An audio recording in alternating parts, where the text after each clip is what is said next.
Hola, buenos días. Bienvenidos a todos ustedes. El día de hoy tenemos con nosotros al doctor Gerardo Santos. El doctor Santos es virólogo básicamente, ahora lo que hace es virología, ahorita nos va a contar. El doctor Santos recibió su doctorado en genética y biología molecular en el Centro de Investigación y de Estudios Avanzados, el CINVESTAF, del Politécnico. Es investigador actualmente titular en el Centro de Investigación Biomédica de Oriente en Cibior, que pertenece al IMSS. Aquí en Puebla ha sido profesor invitado de la Universidad Joseph Fourier en Francia, tiene nombramiento de investigador nacional nivel 2 y, como les decía, investigador titular. Sus líneas de investigación incluyen epidemiología, diagnóstico, patogenia y desarrollo de antivirales en modelos tanto de hepatitis B y C como estas enfermedades actualmente muy importantes que son dengue, influenza, papiloma humano y sus líneas de investigación también están Zika y chikungunya, nos podría platicar después. Ha sido profesor y director de tesis en diversas universidades como son la UAP, la UNAM, el Politécnico, la UDLAP, la UPAEP. Participa como revisor y evaluador de diversas convocatorias CONACYT y del propio IMSS y es revisor de varias revistas indizadas que son de impacto internacional. Bienvenido, Gerardo. Muchas gracias, Fabiola. Querido Gerardo, gracias por aceptar esta entrevista. Déjame decirte que eres muy seguido en nuestra página. Inmediatamente compartieron. Déjenme decirles que nosotros nos reímos mucho, nos echamos muchísimas bromas uno al otro. Pero de verdad que inmediatamente que compartimos el aviso en tu entrevista, lo empezaron a compartir y empezó a tener muchísimas vistas. Y yo sé que básicamente es porque conoces a muchos jóvenes, te gusta muchísimo dar clases, te gusta mucho que te escuchen, así que llegaste en blandito a esta entrevista, eres muy bueno para ello. Así que ahorita vamos para allá, pero cuéntame, naciste en Ixtepec, Oaxaca, y decides ser investigador y dedicarte a la genética y la biología molecular. ¿Cómo surge esto y cómo llegas a la virología? Bueno, desde niño me gustaban mucho las series y las películas de ciencia ficción, los cómics, y siempre, aunque aparecen superhéroes, en realidad me llamaban más la atención porque hay muchas cosas ahí que tienen que ver con ciencia y tecnología. Desde que conocí estas historias, me gustaba mucho ver los personajes de ciencias, los científicos que investigaban e inventaban cosas y dije, cuando sea grande, pues me gustaría ser un investigador, un científico loco, podría uno decir, como aparecen en estas historias. Y a partir de eso me fui orientando básicamente hacia una carrera en ciencias. Cuando estaba en la secundaria no sabía realmente qué me atraía más, si el área biológica, por ejemplo, en el caso de la genética, o la física. Me interesaba mucho también las cuestiones de física teórica, bastante interesantes, pero pues tuve que optar por una de ellas. Y en la preparatoria, pues yo entré en un bachillerato tecnológico y me fui orientando hacia el análisis clínico, cercano a las cuestiones biológicas. Y posteriormente, más o menos en esa época fue cuando conocí los virus. Me llamó mucho la atención que los virus fueran organismos extraños, que en los libros aparecía que no estaban vivos ni estaban muertos. Era como una frontera entre lo vivo y lo muerto. Y a partir de ahí me interesó saber qué es lo que pasaba con ellos. Supe que eran causantes de enfermedades muy importantes, pero no solamente, sino que además los virus intervienen en muchas otras cosas del ambiente y son incluso como emisores o como mensajes genéticos que pasan de unas células o de organismos a otros, y por eso tiene mucho que ver también con el equilibrio ecológico, con la interacción de muchos tipos de organismos y muchos tipos de células. Entonces, a partir de todo esto que empecé a conocer, me interesó estudiar virus y enfermedades virales. Perfecto, y ahora vamos a hablar más adelante sobre la importancia actual, dadas las condiciones actuales climáticas, etcétera, la importancia de todos estos virus. Quiero comentar que estamos en la pequeña biblioteca del CIBIOR porque Es importante decirle a todos los que nos escuchan que este centro de investigación que pertenece al Instituto Mexicano del Seguro Social cuenta con un laboratorio especial que es un área de contención. Por eso es que la entrevista no la podemos hacer por cuestiones de bioseguridad. No podemos hacer esta entrevista ni tomarnos un café ni nada en esas instalaciones. Pero quiero que nos cuentes de ese magnífico lugar que tienes, que es el laboratorio de virología de clínica, virología médica, y cómo trabajan y qué es lo que hacen ahí, cómo está diseñado ese laboratorio por cuestiones de seguridad, esa área de contención de virus, y qué es lo que se trabaja ahí para la búsqueda de nuevos fármacos para el derecho ambiente.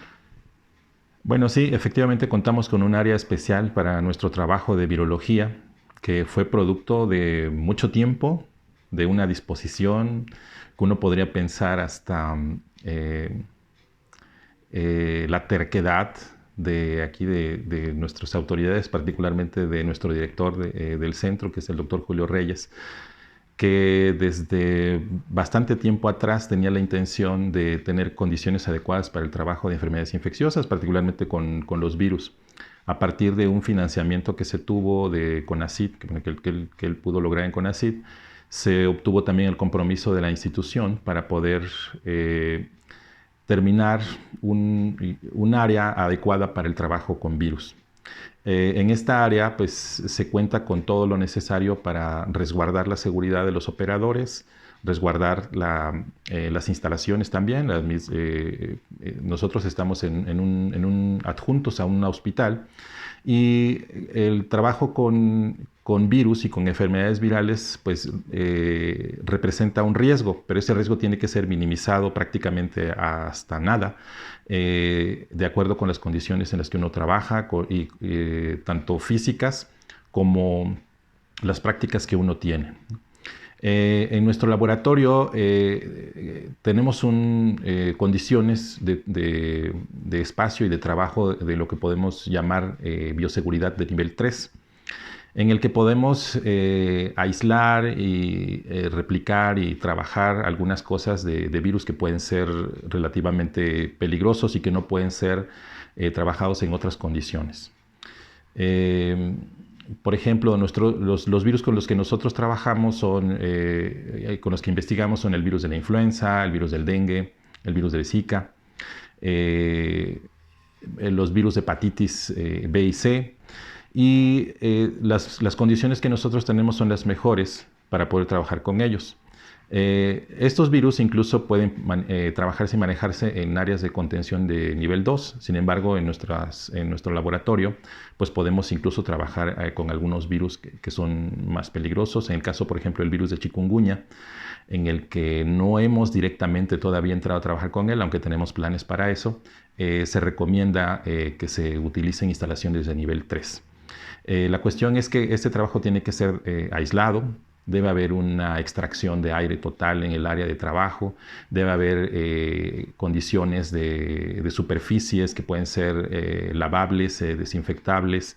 Debemos de tener también gabinetes de seguridad para trabajar con todos estos virus en las mejores condiciones.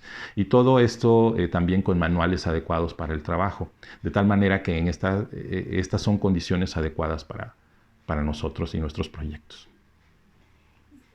Gerardo, hablando de esto, sobre los virus que manejamos aquí en el centro, tu línea de investigación es muy actual porque se refiere a estos virus que están actualmente en ciertas zonas.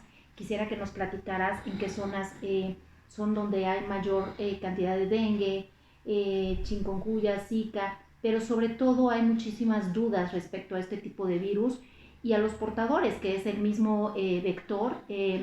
Piensan que es el mismo virus y no, estamos hablando de virus diferentes, aunque es un mismo vector. Entonces quisiera que nos aclaras un poco esto y sobre todo la otra parte, que es el tratamiento para ellos y cómo estás trabajando tú. ¿Existe o no existe tratamiento para dengue? ¿Cuál es el tratamiento que se da? ¿Y qué es lo que tú buscas en el laboratorio? Muy bien. Efectivamente, la fiebre del dengue, la fiebre de Zika, la fiebre de chikungunya son cosas diferentes, son entidades patológicas diferentes, son causadas por 3 virus diferentes. El virus de Zika y el virus de dengue son, digamos, primos cercanos. El de chikungunya es un poco más alejado. Lo que tienen en común es que, bueno, los cuadros podrían en un momento confundirse también, los cuadros clínicos, y eso también es un problema, digamos que en las zonas endémicas. En nuestro país, pues, tenemos una gran cantidad de territorio que es susceptible para que estas enfermedades pues sean endémicas, y básicamente son las costas, y debido precisamente a la presencia del mosquito transmisor, que son mosquitos de la especie Aedes, que particularmente en México el principal mosquito es Aedes aegypti, pero también hay Albopictus. Este mosquito, cuando pica a una persona que está infectada con dengue, por ejemplo, adquiere la infección, y este mosquito, al picar a otra persona que está sana, puede transmitirle la infección. Y esto es lo que ocurre básicamente en todo el territorio nacional. Dengue es uno de los principales problemas que tenemos en México, no solo en México, en el mundo también, y no tenemos un tratamiento específico. Entonces, lo que ocurre normalmente es que una persona que llega a un hospital con dengue, que puede tener un cuadro grave, que puede ser en un momento determinado letal, solamente pueden ir manteniendo sus condiciones. Hay que verificar varias condiciones clínicas para que el paciente no sufra un problema grave que puede llegar a ser dengue hemorrágico y que puede llevar después a la muerte. No hay un antiviral como puede haberlo para las hepatitis, por ejemplo, como puede haber para VIH. En el caso del dengue no lo hay, en el caso de Zika tampoco, en chikungunya tampoco. Y tampoco hay vacunas. En el caso del dengue hay una vacuna que todavía está, aunque ya ha sido aprobada en diferentes países y puede distribuirse, no ha probado realmente que sea tan eficaz. Tiene algunos problemas de eficiencia, no es lo que se necesita, aunque puede ser de ayuda en algunos casos. Sin embargo, todavía falta hacer más investigación para encontrar una vacuna adecuada. Entonces, digamos que lo que nosotros requerimos como comunidad donde existen estas enfermedades es encontrar un tratamiento adecuado, un tratamiento específico, y también ir por una vacuna, investigar para obtener una vacuna adecuada para la prevención de estas infecciones. En nuestro laboratorio, una de las líneas que tenemos es el desarrollo e investigación de antivirales. En el caso del dengue, lo que hemos tratado de hacer es identificar moléculas que pudieran tener una actividad específica para evitar la replicación del virus, para inhibir las infecciones. Precisamente uno de los proyectos que tenemos pues son en conjunto contigo aquí, con la doctora Fabiola. Sí, la siguiente pregunta era un poco para presumir los trabajos que tenemos también con mi laboratorio respecto a antivirales, y de una vez también que nos cuentes sobre lo que se pueda decir de patentes que ya están protegidas sobre virología, que ya pertenecen al Instituto Mexicano del Seguro Social, y cuáles están en camino. Así es. En el caso de la búsqueda de moléculas o de fármacos probables para tratar el dengue, precisamente uno de los proyectos que tenemos es con la doctora Fabiola Domínguez. Aprovechando todo este conocimiento que existe de tradicional en las comunidades donde es endémico el dengue, uno puede observar que hay el uso de plantas medicinales para aliviar ciertos síntomas. A partir de este conocimiento uno puede pensar que estas plantas que pueden estar reportadas en diferentes manuales y compendios de medicina tradicional, podrían contener moléculas que podrían funcionar como fármacos contra el dengue. A partir de eso, precisamente hace algunos años, la doctora Fabiola y nosotros comenzamos un proyecto proponiendo algunas especies de plantas que son utilizadas de manera tradicional, y a partir de ellas hacer extractos en diferentes condiciones y probar si estos extractos de esas plantas pueden tener una actividad específica contra los virus. Esta forma de trabajo, bueno, nosotros la podemos hacer en el laboratorio.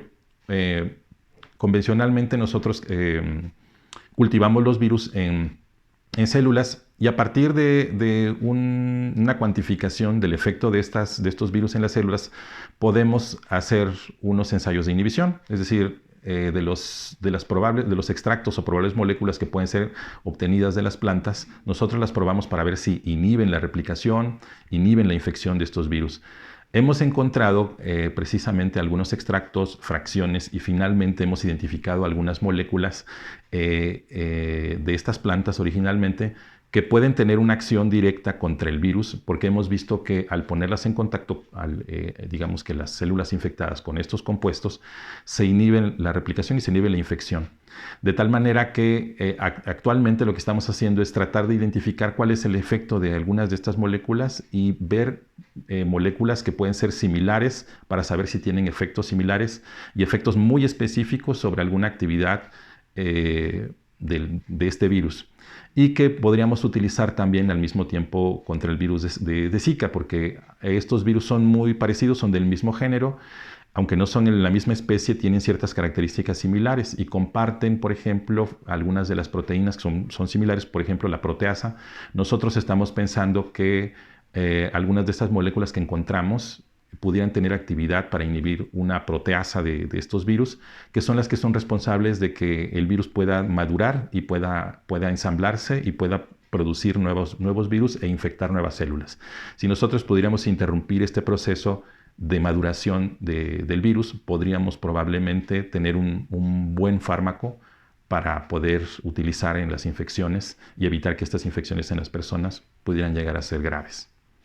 Sí, es importante comentar que a este nivel, cuando decimos trabajamos con plantas medicinales en el instituto, es a este nivel, ¿no? Al nivel de biología celular, y realmente es un vasto conocimiento y que lo estamos aplicando ya a nivel de biología celular. Y un poco cambiando del dengue a influenza, que lo has trabajado también mucho, en la página cuando pusimos el aviso de que estarías hoy, hacen un par de preguntas los jóvenes. Una de las preguntas que tenemos es de Jocelyn Serna, que nos pregunta: ¿existen protocolos establecidos en caso de que se presente otra pandemia como la de 2009? ¿Y qué instituciones están en condiciones de manejar esos virus? Un poquito ya con lo que habías hablado. Y básicamente la siguiente ahorita te la hago, y también es sobre influenza. Muy bien, bueno, sí, es conocido que en la pandemia, la pandemia de este siglo, que fue en 2009 y que apareció en México, en realidad no estábamos preparados para ello. Y no es porque en México no existan laboratorios capacitados o que existan investigadores que tienen también laboratorios donde hay equipo sofisticado que puede identificarlos, sino porque en realidad había un problema de comunicación entre todos nosotros. Es decir, hay laboratorios muy capacitados para este trabajo. Sin embargo, no había en ese momento, y actualmente todavía no lo hay tan completo, una forma de comunicación entre médicos, epidemiólogos, investigadores de ciencia básica o como biólogos moleculares, de tal manera que pudiera encararse un problema de manera rápida. En ese entonces, el gobierno de México, digamos que recibió ayuda directa para la identificación de estos nuevos virus que no estaban no estaban en nuestra población, de los laboratorios de Canadá y de Estados Unidos. Y a partir de eso se pudo identificar plenamente que era un virus nuevo que acababa de también aparecer en Estados Unidos. Y actualmente, a partir de eso, se generaron ciertas medidas, ciertas estrategias que permiten que ahora sea un poco más fácil poder hacer la identificación en caso de que apareciera una variante nueva. En varias instituciones públicas existen laboratorios bien preparados ya con diagnóstico e identificación de los virus que están circulando mediante metodología, digamos que de estándares internacionales. Sin embargo, si apareciera algo nuevo, no todas las instituciones podrían identificar, digamos, un virus nuevo. Digamos que a la cabeza de todas estas estrategias está el Instituto Nacional de Referencia Epidemiológica, que es quien, digamos, dirige el diagnóstico de este tipo de virus. Y también en el caso de que, y muchas veces ellos también tienen protocolos de cuando no pueden identificar un virus con los métodos, digamos, convencionales, se pueden hacer estudios de secuenciación para tratar de identificar alguna variante.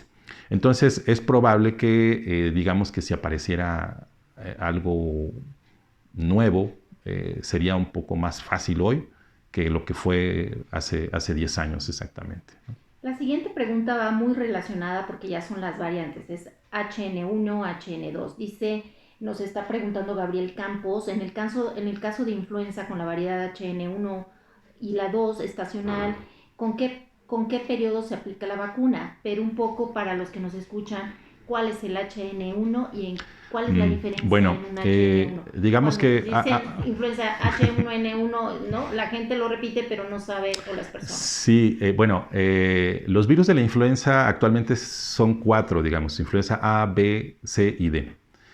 Las más importantes desde el punto de vista epidemiológico para enfermedades en humanos son A y B. Pero digamos que por frecuencia, por cantidad, la mayor importancia es del influenza tipo A. Dentro de la influenza tipo A existen varios subtipos y esos subtipos son los que se denominan a través de 2 letras que son H y N. La H se refiere a la hemaglutinina, que es una proteína del virus, es una proteína de superficie del virus, y la N también es otra proteína de la superficie del virus. Entonces, cuando hablamos de clasificación de los virus de la influenza A, hablamos de subtipos H, que pueden ser 1, 2, 3, 4, 5, etc. N, que pueden ser 1, 2, 3, 4, 5, etc. Básicamente los que circulan en la población humana solamente son H1, H3 y N1 y N2. Entonces por eso se habla de las combinaciones H1N1 y H3N2. Es probable que en algún momento pudieran circular otras variantes. Digamos que hay animales, por ejemplo los cerdos o las aves, que pueden tener otros subtipos de virus que en un momento podrían introducirse y causar alguna enfermedad en humanos. Y esas se pueden caracterizar también por H, puede ser H1, H2, H3, H4, con su combinación de N. Las vacunas que existen o que se distribuyen normalmente desde hace bastantes años en todo el mundo contra la influenza se basan precisamente en la identificación de estas variantes que están circulando en todo el mundo. Se puede incluso hacer la diferenciación entre lo que es el norte y el sur del planeta, que pueden circular algunas variantes diferentes. Y las vacunas se crean precisamente a través de los virus que se sabe, que hay una vigilancia de parte de la Organización Mundial de la Salud, que circularon el año pasado, por ejemplo, y a partir de esos virus que se sabe que han estado circulando, se hacen las nuevas vacunas. Estas vacunas se hacen cada año y cada año es recomendable vacunarse, porque eso nos ayuda a estar preparados para, en caso de que nos enferme o en caso de que nos encontremos en el ambiente con algún virus circulante reciente. ¿Sí? Entonces, las vacunas sí nos ayudan a prevenir la infección y sí se tienen que digamos, fabricar cada año, y cada año lo ideal es que nos vacunemos contra la influenza. ¿Sí? Es lo más recomendable. En caso de que empezara a circular en el caso, por ejemplo, de 2009, cuando fue la pandemia, estaban circulando un virus H1N1 y un H3N2. Y se introdujo un H1N1 diferente del H1N1 que estaba circulando, que es lo que llamábamos H1N1 estacional. Y actualmente este H1N1 estacional prácticamente ha desaparecido, hay muy pocos casos, y el que está, digamos que los que se quedaron son el H1N1 pandémico de ese año 2009 más el H3N2. Y también la vacuna contiene virus de influenza B, eso también hay que mencionarlo. Entonces hay influenza A e influenza B. Pues creo que nos ha quedado súper claro que todo lo que hace el laboratorio de virología y del área de contención de virus aquí en el Centro de Investigación Biomédica de Oriente del IMSS, y cómo trabaja este nivel, cómo se buscan nuevos antivirales para diferentes enfermedades para las cuales no existen fármacos en ninguna parte del mundo, y que las investigaciones que se hacen están al mismo nivel internacional que cualquier otro país del mundo, ya que cuando mandamos un artículo científico nos lo evalúan como si trabajáramos igual en el Centro de Enfermedades Infecciosas de Atlanta, bajo los mismos parámetros. Así que a este nivel estamos trabajando, y de verdad que estamos en la búsqueda de estos nuevos fármacos. Y pues muchísimas gracias, Gerardo. No sé si quieras decir algo más, pero muchísimas gracias porque es un tema bien, bien importante que mucha gente lo está viendo, muchas personas, sobre todo en México, el tema de dengue, el tema que estuvo Zika por malformaciones genéticas, etcétera, y cómo lo estamos trabajando aquí en el instituto, ¿no? Y a qué nivel. Pues muchas gracias a ti, Fabi. La labor que estás haciendo creo que es importante. Es necesario diseminar eh, lo que hacemos los investigadores y, bueno, particularmente en este programa que estás haciendo de investigadores del Centro de Investigación Biomédica de Oriente y que creo que tenemos líneas de investigación muy importantes para la salud pública. Muchísimas Muchas gracias. gracias. Gracias. Hasta luego, la próxima semana.